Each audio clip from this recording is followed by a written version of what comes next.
పేరు రూప. ఎన్టీఆర్ జిల్లా రెడ్డిగూడెం మోడల్ మండలంలో బిఆర్సి సెంటర్ దగ్గర అగ్నాస్త్రం తయారు చేస్తున్నాము. 20 లీటర్లు తయారు చేస్తున్నాము.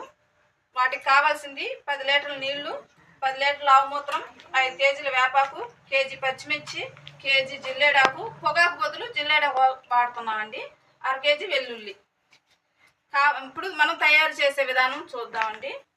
ముందుగా నీళ్లు కాగిన తర్వాత 5 కేజీలు వేపాకు వేయాలి.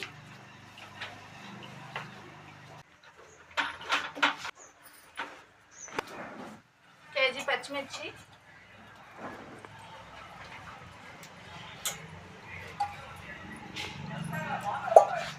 1/2 కేజీ వెల్లుల్లి,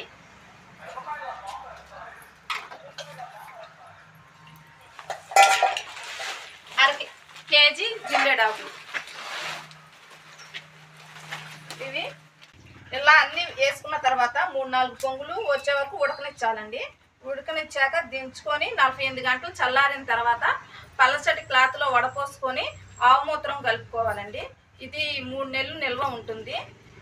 మనం అగ్నాస్త్రం వల్ల ఉపయోగాలు: వరిలో కాండం తొలుచు పురుగు నివారణకి ఉపయోగపడుతుందండి.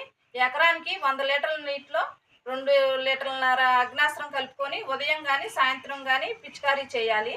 ఇది పిచికారీ చేసిన మరుసటి రోజు మళ్ళీ జీవామృతం స్ప్రే చేయాలి. ధన్యవాదాలు.